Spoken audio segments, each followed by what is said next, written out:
문제 이야기는 성경에 참 많이 나오는데요. 그 중에서도 우리가 다 알고 있는 가장 어쩌면 대표적인 이야기라고 할 수 있는 에서와 야곱의 이야기, 이 두 형제의 이야기를 전합니다. 창세기 28장 15절에서 1절에서 5절의 내용을 우리가 함께 읽었지만 사실은 이 에서와 야곱의 이야기는 그 앞에 장 27장부터 시작이 되죠. 27장부터 시작되는 이 에서와 이 야곱의 이야기는 어쩌면 창세기의 핵심 이야기이고 모세오경 전체의 중심 테마이기도 합니다. 왜냐하면 이 창세기를 기록한 사람이 모세잖아요. 모세는 창세기 이 야곱과 에서의 이야기를 왜 여기다가 이 이야기를 집어넣었을까?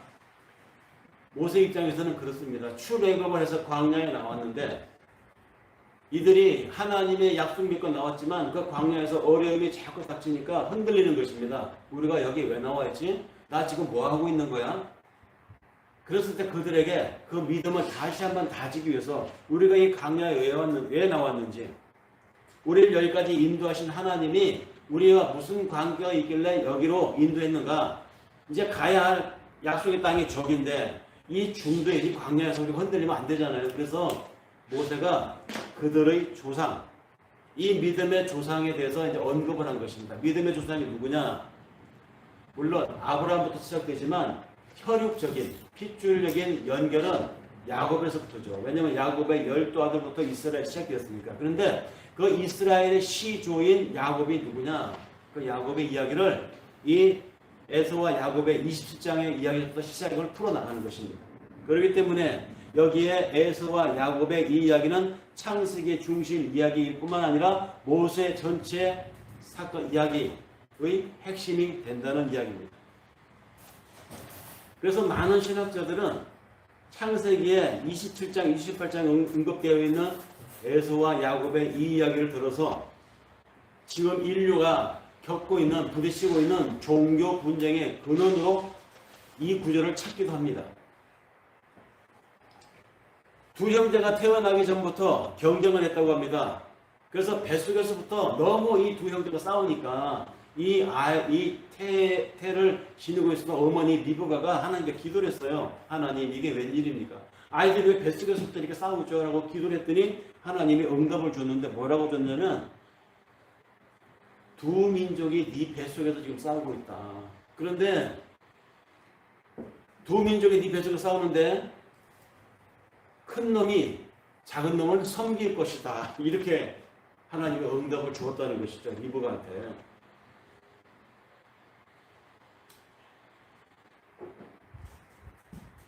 한 백성이 다른 백성보다 강할 것이라는 것, 형이 동생을 섬길 것이라는 것, 창세기 25장에 언급되어 있는 잉태 예고입니다. 창세기 25장에서 이렇게 언급되어 있는 이 예고를 갖고 또 인류학자들은 해석을 다 달리합니다. 종교 역사학자들도 해석을 다 달리하죠. 유대교와 이슬람과 기독교가 이 구절을 놓고 서로 싸웁니다. 유대교 뒤에 태어난 기독교는 우리가 이렇게 해서 유대교를 극복하고 유대교를 이겼다 이렇게 주장을 하고요. 또 기독교보다 더 뒤늦게 탄생한 이슬람교에서는 우리가 바로 그 기독교를 꺾고 유대교를 넘어서서 참다운 구원을 이루었다고 또 주장을 합니다. 이렇게 기독교, 유대교, 이슬람교 세 종교가 각기 자기 자신들이 바로 하나님의 언약을 받은 민족, 즉 아브라함의 언약을 계승한 자라고 주장을 하면서 아브라함 언약의 상속자라고 지금도 싸우고 있어요. 지금도 이슬람과 유대교와 기독교가. 우리나라는 종교의 자유가 있어서 교회도 있고 절도 있고 천주교회도 있고 뭐 심지어는 뭐 정을치기에서 무속인을 찾다가도 누가 제재를 하지 않잖아요. 그저 각자 취향이라고 생각을 하지. 그런데 이 종교를 인생이라고 생각하고 종교를 국시라고 여기는 나라에서 만약에 다른 종교로 들으면 그 목숨을 걸어야 돼요. 그리고 그 종교 때문에 전쟁을 하는 나라가 지금 이 지상에 얼마나 많습니까? 기독교 세력과 유태교 세력이 싸우고 이슬람 세력과 기독교 세력이 싸우는 이 내전 양상이 지구 곳곳에서 지금도 진행되고 있습니다. 그거 뭡니까? 이슬람과 기독교의 싸움이지만 사실은 성경의 근원으로 올라가 보면 여기 에서와 야곱의 이야기에서 발언이 되는 것입니다. 창세기에 소개하고 있는 에서와 야곱의 이야기는 에서는 태어나면서부터 몸이 붉었다고 했습니다. 그래서 이름이 붉다라는 뜻의 에서입니다. 에서라는 말은 붉다라는 뜻이에요. 몸이 붉으니까 피가 땀이 돌겠죠. 그러니까 털도 많이 나고 그래서 성향대로 바깥에서 많이 돌아다니고 사람들을 사귀고 적극적인 사람이었던 것 같습니다. 자라면서. 반면에 야곱은 돌아다니기 좋아하지 않고 집안에 조용히 있었다고 합니다. 그래서 아마 어머니하고 밀착된 시간이 많다 보니까 어머니는 야곱을 사랑했고 아버지는 활동적인 큰아들 에서를 사랑했던 것 같아요. 이 어머니와 아버지가 따로따로 편애를 했던 두 아들의 이 사건은 나중에 가족의 큰 비극으로 치닫게 되죠. 첫 번째 이야기가 여기서 나옵니다. 바깥에서 사냥하고 돌아왔던 에서가 그날 사냥 헛땅쳤어요. 사냥을 하느라고 막 돌아다니니까 얼마나 배가 고프겠습니까? 고기를 잡았으면 구워 먹었을 텐데 빈 허탕을 치고 왔더니 집에 왔더니 배가 고팠거든요. 근데 마침 그때 집에 종용이 있는 야곱은 항상 손에 먹을 것이 있습니다. 부엌에 자주 왔다 갔다 하고 집안에 여기저기 어디에 뭐가 있는지 너무 잘 아니까 형이 돌아올 때쯤 야곱이 아마 뭐 맛있는 걸 만들고 있었던 것 같아요. 그 냄새가 에서를 잡고 있습니다. 자기가 먹으려고 죽을 거리는 걸 뻔히 알면서 형 에서가 야 그거 나 좀 줘라. 너무 잘 아는 얘기죠. 그래서 바로 형의 그 급한 시절을 이용해서 야곱이 흥정을 하죠. 내가 이 죽을 형한테 주면 형은 나한테 뭘 줄 거야? 그거 나 먹게만 해도 내가 뭐든지 다 들어줄게. 이랬겠죠. 형 장자권을 나한테 팔아. 그럼 내가 이 죽을 줄게. 이게 첫 번째 이야기입니다. 에서는 생각했어요. 장자권? 그거 뭐 내가 너를 준다고 해서 주게 되는 것이냐? 내가 너 죽게 가져라고 한다고 그 장자권이 네게 되는 거냐 말이죠. 이렇게 생각했어요. 에서는. 그래서 그래 그건 너 가져라고 죽을 빼서 먹었습니다. 말의 중요성을 심각하게 생각하지 않는 에서의 성급함이 엿보이는 부분입니다. 두 번째 이야기. 시간이 지나서 이번에는 어머니까지 가담을 해가지고 큰아들의 장자권을 작은아들, 자기가 사랑하는 작은아들에게 주려고 하는 음모를 엄마가 꾸미게 됩니다. 어느 날 엄마 리브가가 들었어요. 아버지가 큰아들 에서에게 말하는 걸 들었습니다. 아버지가 이렇게 말했습니다. 내가 이제 나이가 들어서 어두침침하고 잘 안 보이고 언제 죽을지 모르니까 내가 아직 사리 판단을 할 수 있을 때 내가 너에게 우리 집안의 장자, 축복을 내가 너한테 넘겨주겠다. 그러니까 널 가서 사냥을 해가지고 내가 좋아하는 별미를 만들어서 나를 먹게 해라. 내가 그걸 먹고 기운을 차려서 너에게 아주 진한 축복을 해줄 것이다. 이 얘기를 들었습니다, 어머니가. 그래서 어머니가 얼른 야곱을 불러가지고 아버지가 한 말을 전합니다. 전하는데 그대로 전한 것이 아니고 보태서 전합니다. 뭐라고 전했냐면 대화로 엿들은 아버지가 에서를 불러서 한 말은 이렇습니다. 내가 죽기 전에 내가 맛있는 것을 먹고 내 마음껏 네게 축복하리라 이랬거든요. 그런데 어머니가 야곱 불러서 야 아버지가 네 형한테 이런 말을 했어. 뭐라고 그랬냐면 하면서 전한 말이 죽기 전에 여호와 앞에서 네게 축복하게 하더라 이렇게 말한 것이죠. 뭐가 들어갔습니까? 여호와 앞에서라는 말이 들어갔죠. 자기의 사심을 이루는 거에 하나님 이름을 갖다 쓰는 겁니다. 어머니가 리브가가. 근데 이것은 리브가뿐만이 아닙니다. 그 말을 받은 야곱도 어머니 말에 부하 내동을 해가지고 어머니가 시킨 코치하는 대로 어머니가 만든 별미를 만들어가지고 아버지한테 가서 아버지 앞에 위장을 하고 가서 죽을 내밀면서 말을 하는데 야곱도 똑같은 거짓말을 해요. 거짓말을 하는데 하나님의 이름을 들먹이면서 거짓말을 합니다. 이삭이 벌써 에서가 별미를 만들어갖고 왔다는 얘기 듣고 이삭이 이상했어요. 아니 왜 이렇게 빨리 사냥을 마치고 왔느냐라고 묻는 이 아버지의 말에 위장한 야곱이 뭐라고 그러냐면 이렇게 말을 합니다. 아버지의 하나님 여호와께서 나로 순조롭게 일을 풀리게 해서 내가 이렇게 빨리 돌아왔습니다. 이렇게 말합니다.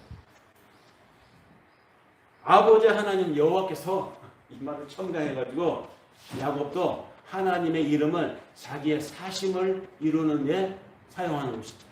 어머니나 그 어머니가 사랑하는 아들이나 자기의 이 사악한 목적을 이루는 것에 하나님의 이름을 덜먹이는 건 똑같았습니다. 저는 이런 부분을 보면서 이런 생각을 해봅니다. 아니 이렇게까지 하나님의 이름까지 동원해가지고 거짓으로 받은 축복권이 과연 그 축복이 하나님 앞에 정당한 축복일까? 저렇게까지 해서 아사간 거짓말도 부족해가지고 하나님의 이름까지 갖다가 섞어서 부린 저 사술로 빼앗은 저 축복이 하나님과 축복해 주실까?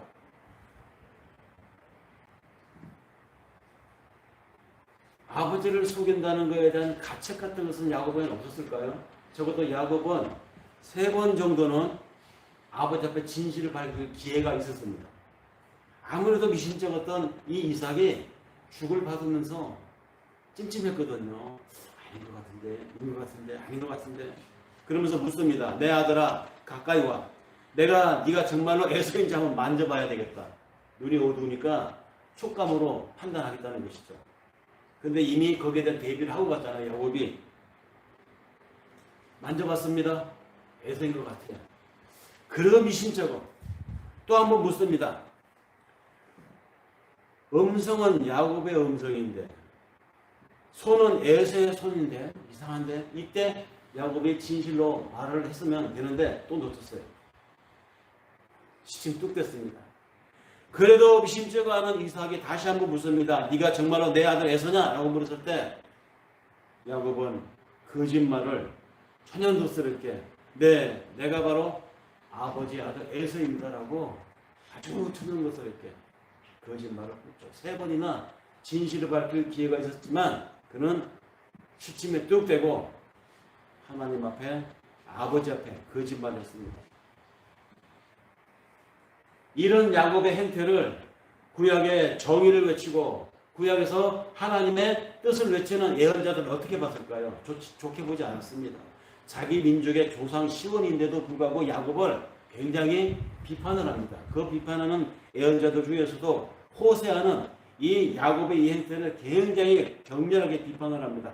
호세아는 그의 예언서 12장 2절에서 이렇게 말합니다. 여호와께서 유다와 논쟁하시고 그 야곱을 그 행실대로 벌하시며 그 행위대로 그에게 보호하실 것이다. 호세아는 이스라엘 백성들을 향해서 하나님의 사랑을 전했던 예언자였습니다. 그런데 이들이 하나님 앞에 떠나서 자기들 마음대로 살다가 하나님이 징계를 하면 그 징계로 고생하다가 그때서야 우리가 하나님의 말씀을 떠나서 이 고생을 하는구나 하고 뉘우치고 돌아와서 다시 예언자의 말을 듣고 하나님 앞에 개과천선해서 잘 믿음을 살아보겠다고 해놓고는 한 1년도 안 가서 또 우상에게 찾아가고 또 곤란한 일이 생기면 우상에게 쌀을 갖다 바치고 곡식을 바치고 절을 하고 당면한 문제를 해결하려고 하는 일을 계속 반복을 했어요. 호세아 예언자가 보기에는 정말 이 새끼들은 도대체 어떤 종자들이야.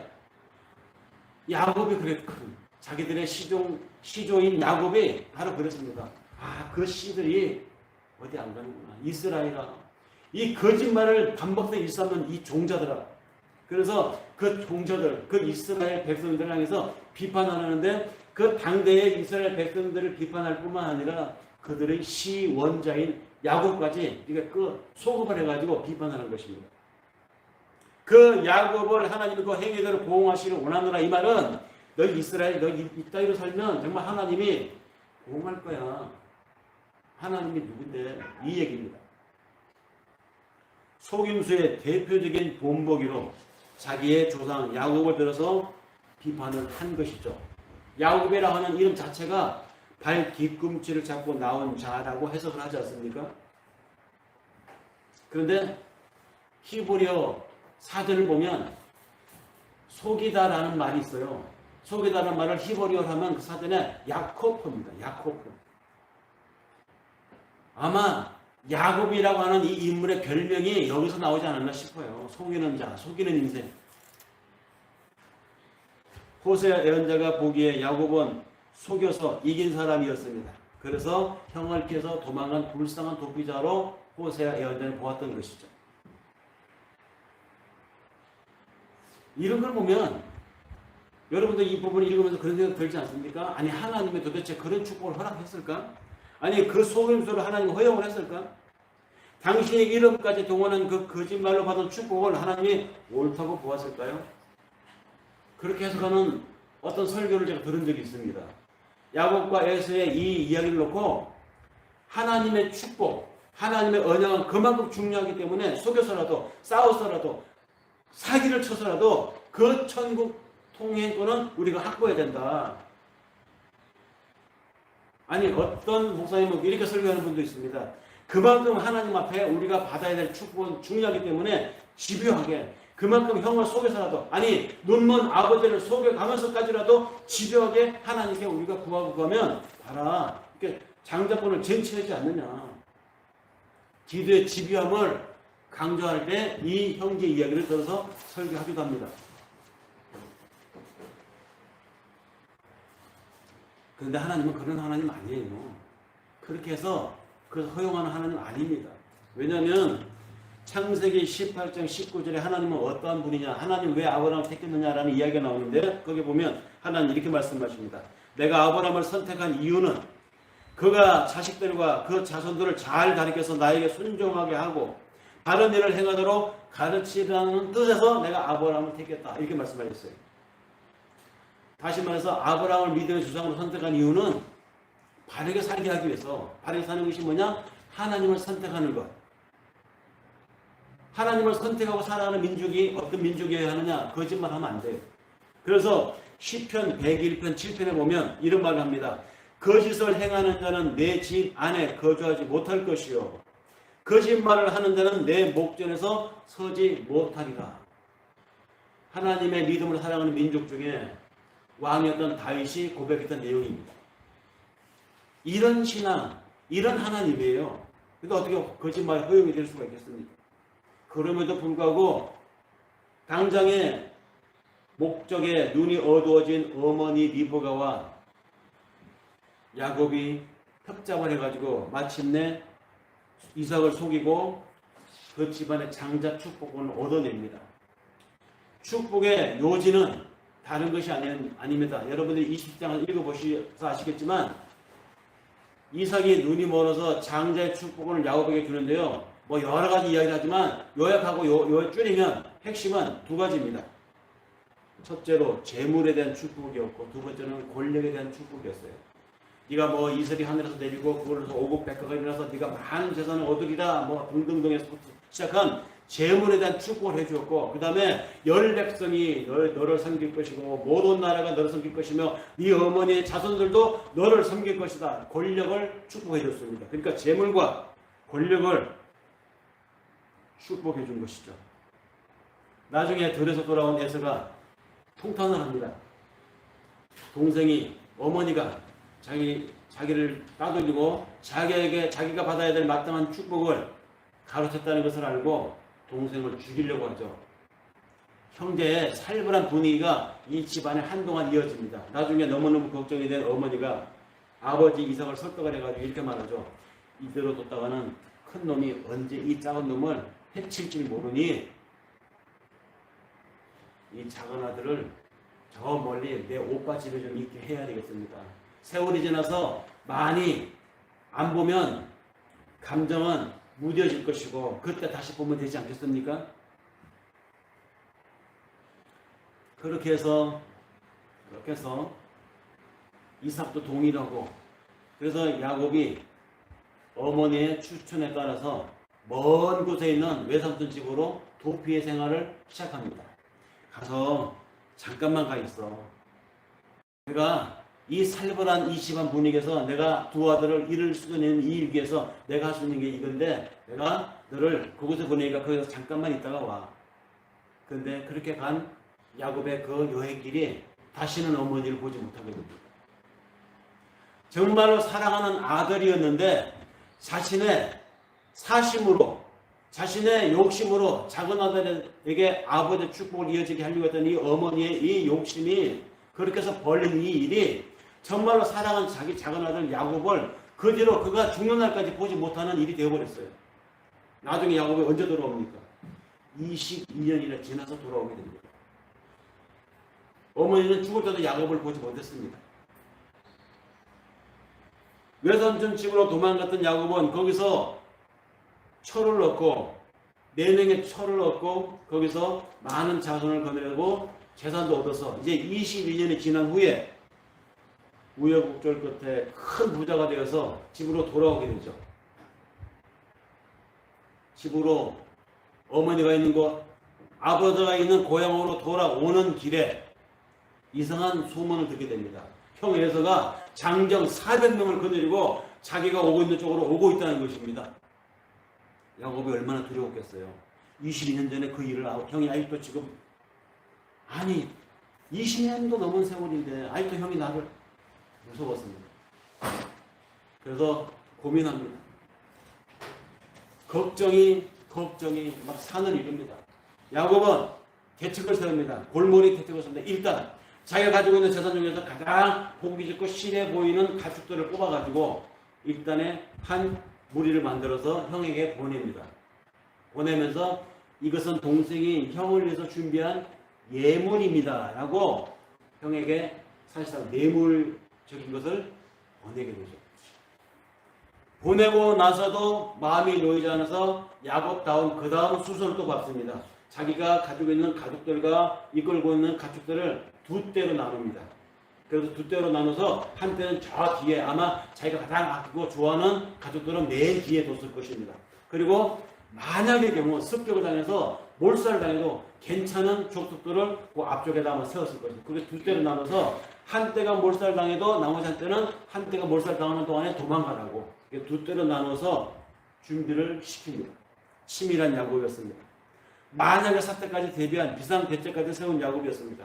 그렇게 해놓고도 형에게 예물을 보내놓고도 마음이 놓이지 않았던 야곱은 그날 밤에 강가에 나가서 기도를 합니다. 답답하고 불안하면 하나님을 믿고 살아가는 사람들은 기도하잖아요. 그래서 그 밤에 기도한 것이 바로 야곱 강가의 기도입니다. 그 밤에 기도할 때 성경은 이상하게 묘사해놨습니다. 홀로 낯선 어떤 사람과 야곱이 씨름을 했다라고 묘사합니다. 그리고 결국 야곱이 허벅지 관절을 다치고 거기서 새로운 이름 이스라엘을 얻었다고 묘사를 하고 있습니다. 그 이상한 사람이 야곱을 다치게 하면서 야곱에게 이렇게 말합니다. 네가 하나님과 겨루어 이겼고 사람과도 겨루어 이겼으니 너의 이름은 이제 이스라엘이라고 하라. 도대체 야곱과 싸웠던 이 사람은 누구였을까요? 호세아 예언자는 그가 천사였다고 그의 예언서 호세아서 12장 5절에서 언급을 합니다만은 정작 당사자인 야곱 본인은 자기가 싸웠던 그 상대가 하나님이었다라고 고백을 합니다. 하나님. 그래서 자기가 거기서 하나님과 대면하여 봤다라는 의미에서 얼굴이라는 버니, 그 다음에 하나님을 뜻하는 엘 해서 버니엘, 그 장소를 버니엘이라고 이름을 붙였습니다. 내가 여기서 하나님의 얼굴을 대면하여 보았다라는 뜻으로. 그 상대가 천사였는지 하나님이었는지 그것은 중요한 게 아닙니다. 더 중요한 것은, 더 분명한 것은 이 이야기가 야곱과 또 야곱의 후손들에게 새로운 정체성의 지표를 알려주는 사건이었다는 것이죠. 성경에서 하나님은 종종 당신의 이름을 알려주는 경우가 있습니다. 또 성경에서 종종 하나님이 당신이 상대한 어떤 그 상대방에게 그 이름을 바꿔주는 경우가 있습니다. 아브라함을 아브라함이라고 한다든지 사라를 사레라고 한다든지 여기서도 야곱이라고 하는 이름을 이스라엘로 바꿔줬죠. 그런 경우 어떤 경우냐, 하나님이 그냥 호기심으로 이름 바꿔 장명 새로 해 운명을 한번 바꿔봐 이런 뜻이 아니에요. 그 이름을 줄 때는 소명을 주는 것입니다. 소명의 신호로 이름을 주었던 것이죠. 그렇게 살라고.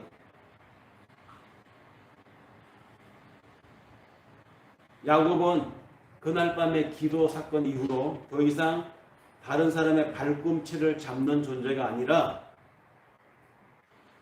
하나님과 겨루어 싸우는 자, 사랑과 겨루어서 당당한 자가 되었습니다. 이름이 이스라엘이 된 것이죠. 이 두 형제가 마지막으로 본 것이 22년 전이었습니다. 야곱을 죽이겠다고 항상 기회를 엿보고 살벌한 가족 분위기를 만들었던 그 형 에서를 그 후 20년 동안 보지 못했다가 이제 보게 되는 것입니다.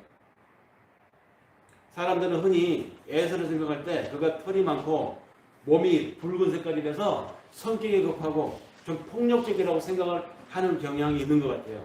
그런데 여기 두 형제가 해오하는 장면을 보면 에서에게서 그런 것을 볼 수가 없습니다. 에서가 야곱을 보자 단숨에 달려와가지고 내 동생하고 끌어안고 키스를 하고 막 웁니다. 그 어떨 때에 두려움이 싹 사라진 야곱도 형이 나를 하고 같이 울었어요. 형제의 효는 아름다웠습니다. 에서에게서 어떤 분노나 어떤 위협도 느끼지 못했던 야곱. 그 에서의 행동은 너무 따뜻했습니다. 아니 이상할 정도로 따뜻했습니다. 많은 사람들이 에서와 야곱의 이 이야기에서 야곱이 한 짓이 있는데 야곱의 한 짓에 비해서 형 에서가 너무 관대하게 하는 이 이야기에 함몰되다 보니까 정말 중요한 걸 놓치고 있습니다.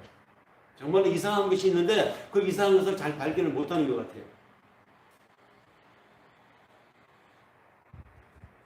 우리는 이 해후 장면에서 형제의 이 다시 만나는 장면에서 에서가 어떻게 나올까에 집중하다 보니까 사실은 야곱의 행동이 대단히 이상했는데 그 야곱의 이상한 행동을 잘 보지 못한다는 말입니다. 야곱은 이상하게 행동했습니다. 볼까요?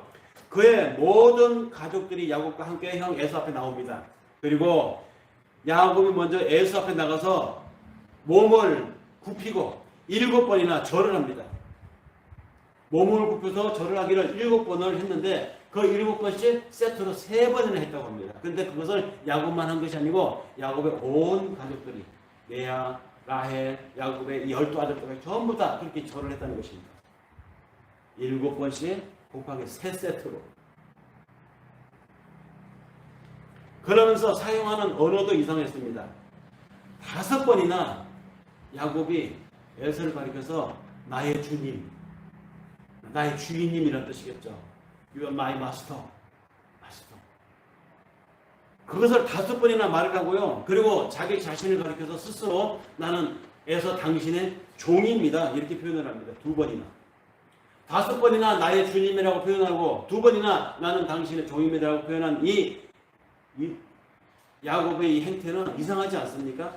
바로 전날 밤에 야곱 강가에서 하나님께 기도해서 하나님과 싸워서 이긴 자, 사람과도 싸워서 이길 자라는 이름을 가진 이스라엘이 이래서 되겠어요?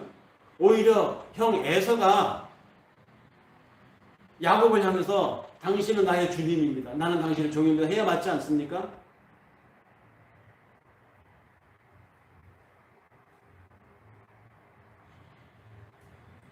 리브가가 이 야곱과 에서를 몸에 품고 있을 때 하나님이 예언을 해줬죠. 큰 자가 작은 자를 섬길 것이다. 이 예언은 그럼 어떻게 된 겁니까?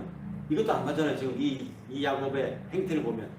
그것뿐만 아니라 아버지 이삭에 속아서 본격적으로 작은 아들 야곱에게 큰 아들에게 가야 될 축복을 행사할 때 뭐라고 했습니까? 이삭도 축복할 때 너는 네 형제들을 다스리고 네 어머니의 자손들도 너에게 물어볼 것이다 라고 축복하지 않았습니까?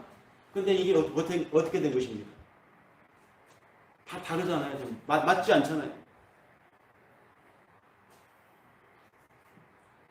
에서가 야곱을 나의 주님이라고 부르고 에서가 자신을 나는 당신의 하인이라고 해야 지금까지 애언되어져 온 태에서부터 애언되어져 온 또는 이삭 아버지가 축복해준 모든 내용이 맞는 것이고 그리고 간밤에 야곱이 하나님 앞에 기도해서 이스라엘 이름을 얻어낸 것에 맞는 흐름이 되어야 되는데 22년 만에 만났을 때 어떻게 됐습니까? 다 뒤집어 거꾸로 되어버렸습니다. 반대가 되어버렸습니다. 도대체 무슨 일이 일어나는 것일까요? 그리고 이게 다가 아닙니다. 더 놀랍고 이상한 일은 에서가 야곱의 전날 보낸 많은 가축 선물들을 거절하면서 한 말입니다. 동생, 저거 나한테 보낸 거 나 필요 없어. 나는 나한테도 많아. 이거 다 너 가져. 그랬을 때 그렇게 거절하는 이 에서에게 야곱이 한 말이 굉장히 의미심장합니다. 이렇게 말했습니다. 아닙니다, 아닙니다, 형님. 형님, 이것은 제가 드리는 선물이니 제발 받아주세요. 하나님이 나에게 은혜를 베풀어 주셔서 제가 이 모든 것을 가지고 있습니다. 그러니 제가 형님께 가지고 온 나의 이 축복을 기꺼이 받아주십시오. 아니, 야곱이 자기 선물을 받아달라고 형에게 말하잖아요. 그러면서 그 다음에 후반부에 뭐라고 그럽니까? 자신의 축복을 받아달라고 합니다. 이상하지 않습니까? 수수께끼 같은 말은 거기에 더해서 또 있습니다. 왜 에서가 나는 넉넉하다고 했을 때 야곱이 저는 모든 것을 가지고 있습니다 라고 말했느냐는 말이죠. 우리가 야곱과 에서의 이 이야기를 성경서 27장 더 가서 25장에서부터 쭉 전개되는, 그래서 28장에서 끝나는 이 두 형제 이야기를 읽다 보면 한 가지 놓친 거, 그래서 그 놓친 걸 찾기 위해서 다시 돌아가 보니까 오늘 우리가 함께 읽은 이 본문이 나오는 것입니다. 이삭이 야곱을 축복할 때요, 한 번만 축복한 게 아니었어요. 어머니하고 합작을 해가지고 형 에서가 사냥 나간 틈에 털가죽을 몸에 걸치고 아버지를 속이고 받은 축복이 단 줄 알았죠? 아니에요. 그것이 첫 번째 축복이었고, 그래서 집안에 분란이 나니까 살기가 되니까 어머니가 야곱을 보내죠. 보낼 때 먼 길 떠나는 이 아들 야곱에게 아버지가 축복을 다시 해줍니다. 그것이 우리가 오늘 읽은 내용이에요. 그게 두 번째 축복이에요. 두 번째 축복은 첫 번째 축복과는 다른 것입니다. 첫 번째 축복은 무엇이었습니까? 물질과, 즉 재물과 권력에 대한 축복이었습니다. 그런데 두 번째 축복은 언약의 축복이었습니다.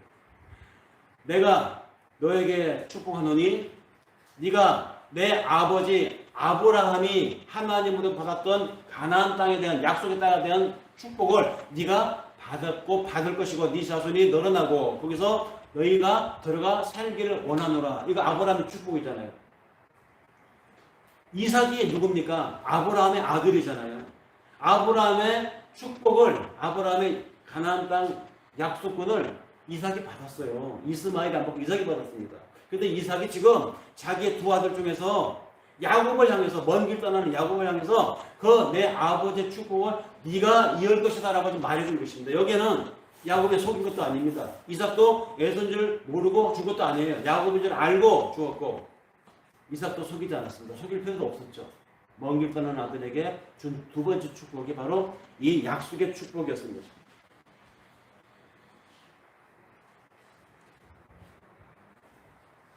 어머니 리브가가 자기 아들들이 싸우고 그래서 하나가 죽을 때도 모르는 그 위기에서 작은 아들을 먼 곳으로 보낼 때, 남편을 설득해서 이제 보낼 때 그 작은 아들이 아버지에게 받았던 축복, 그것은 아브라함의 축복이었습니다. 다시 말해서 언약의 축복이었다는 것이죠. 처음 축복은 재물과 권력에 대한 것이었지만 두 번째 축복은 천상에 대한 축복, 즉 가나안 땅에 대한 축복. 가나안 땅은 상징이잖아요.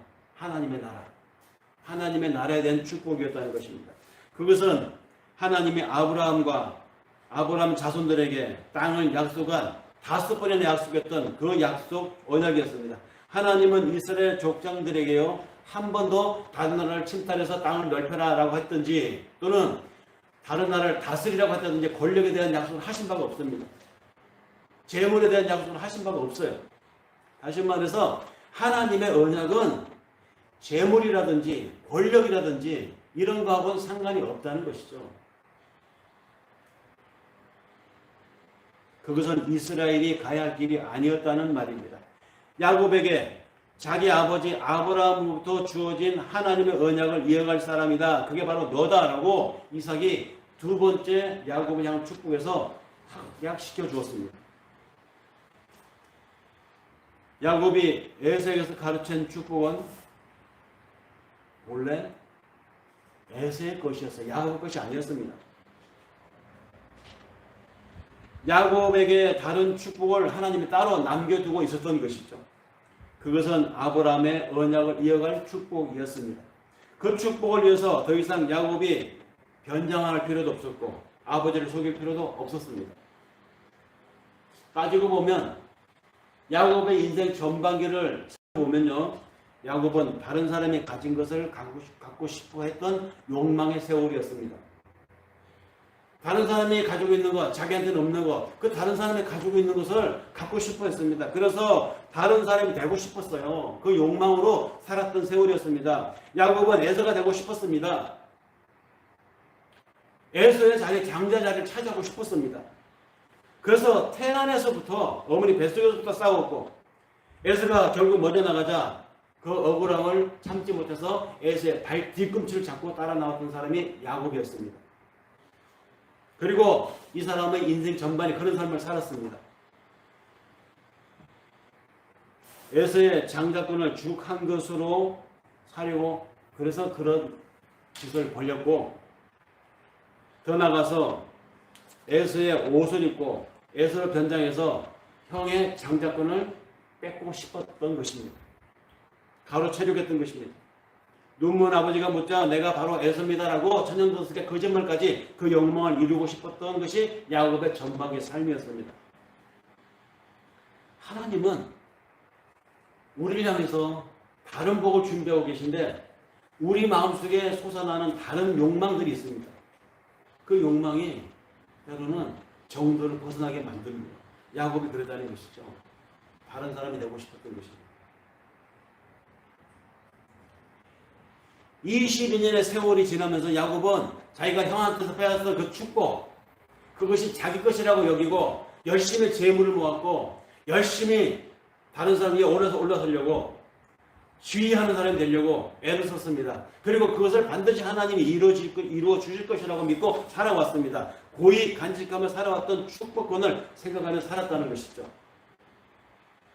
그런데 이제 지난밤에 너무너무 두렵고 불안하고 걱정이 돼가지고 찐한 기도를 하고 하나님 앞에 단판을 벌이는, 여기 관절이 나갈 정도로 단판의 기도를 벌이고 나서 얻은 답이 나왔습니다. 그것이 뭐냐? 자기가 엉터리로 살았다는 거. 자기가 그렇게 살아서는 안 된다는 거.